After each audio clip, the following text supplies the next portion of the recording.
ఎమ్మెల్యేగా గెలిచినప్పటి నుండి మైనంపల్లి రోహిత్ మెదక్ నియోజకవర్గాన్ని పూర్తిగా గాలికొదిలేశారు. గత ఏడాది కురిసిన భారీ వర్షాలకు చెరువులు తెగిపోయినా, రోడ్లు కొట్టుకుపోయినా, ప్రజలు ప్రాణాలు కోల్పోయినా ఇప్పటి వరకు కనీసం మరమ్మతులు చేసిన పాపాన పోలేదు.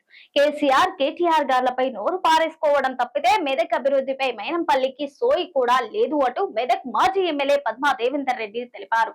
మెదక్ గురించి మాట్లాడుతున్నారు. మెదక్లో నేను యూనిఫామిటీ ప్రకారం అన్ని చేస్తున్నా. ఏం చేస్తున్నారు? ఆడ జొన్నలు కొనలే, నిన్న రాస్తారోక అయింది. ఆడ యూరియా దొరుకుతలేదు. అక్కడ నిజాంపేటలో రాస్తారోక అయింది. ఆడ ఇండ్లకు బిల్లులు రాక ఏడుస్తున్నారు, ఇబ్బంది పడుతున్నారు. రెండు స్పీడ్ బ్రేకర్లు వేసి 200 రీలు పెట్టుకుంటాడు మీ ఎమ్మెల్యే అక్కడ. కనీసం పోయిన సంవత్సరం 11 చెరువులు తెగిపోయినాయి, 11 రోడ్లు తెగిపోయినాయి. ఇప్పటి వరకు వారికి రూపాయి మరమ్మతు లేదు. మళ్ళీ వర్షం వస్తే మొత్తం కట్టలు లేకపోయేటట్టే ఉన్నాయి. రోడ్ల మీద రోడ్డు మీద వడ్లు ఇంకా అట్లనే ఉన్నాయి. ఇప్పటి వరకు కొనలే. ఇంకా మీ ముఖ్యమంత్రి గారు నిన్న క్యాబినెట్లో నిర్ణయం తీసుకున్నారట, వడ్లే కొనం, వచ్చేసారి కేంద్ర ప్రభుత్వం ఒప్పుకున్నంతనే కొంటామని మాట్లాడుతున్నారు. ఎందుకు కొనరు? ప్రజలకు ఏం హామీ ఇచ్చిండ్రు? రైతులకు ఏం హామీ ఇచ్చిండ్రు? రైతు బంధు ఇస్తాం, 15,000 ఇస్తాం, కేసీఆర్ 10,000 ఇస్తున్నాను, నేను 15,000 ఇస్తామని చెప్పేసి ఇంతవరకు రైతు బంధు వేయలేదు. వడ్లు సరిగా కొనలేదు, జొన్నలు కొంటలేరు, మొక్కజొన్న అక్కడనే ఉన్నాయి. అక్కడ ఇప్పటివరకు శనగలు కొనలేదు. ఏం చేస్తున్నారు రైతులకు ఏం చేయకుండా, మెదక్లో ఏం చేయకుండా కేవలం మాటల వరకే పరిమితం అయితే ఎట్లా? మాటలు బీఆర్ఎస్ నాయకులను తిట్టడానికే పెట్టుకుంటే ఎట్లా? ప్రజలు మెచ్చట్లేదు, ప్రజలు నచ్చట్లేదు. గుర్తుపెట్టుకోండి, మిమ్మల్ని తిరస్కరించే రోజు వచ్చింది. మెదక్లో కూడా మిమ్మల్ని తిరస్కరించే రోజు వస్తుంది తప్పకుండా. ఎందుకంటే అక్కడ అభివృద్ధి లేదు. కేసీఆర్ గారు ఇచ్చిన పనులే ఇప్పటికీ జరుగుతూ ఉన్నాయి. మెడికల్ కాలేజ్ చేస్తే మీ పేరు పెట్టుకొని ఫౌండేషన్ వేసుకున్నారు.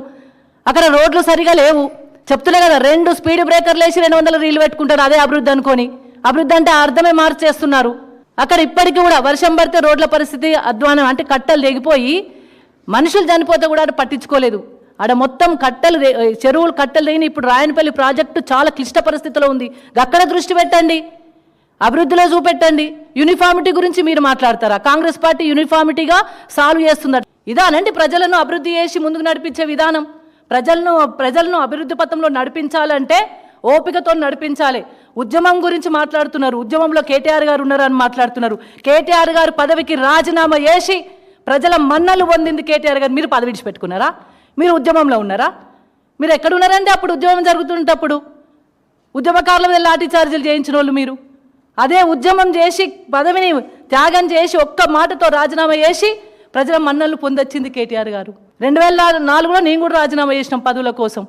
మేము పదవుల కోసం రాజీనామాలు చేసి ఉద్యమంలో ఉంటే మీరు పదవుల కోసం పెదవులు మూసుకున్న వాళ్ళు మీరు. ఉద్యమకారుల మీదనే లాఠీ ఎత్తిన వాళ్ళు మీరు ఉద్యమం గురించి మాట్లాడతారా? చాలా హాస్యాస్పదం.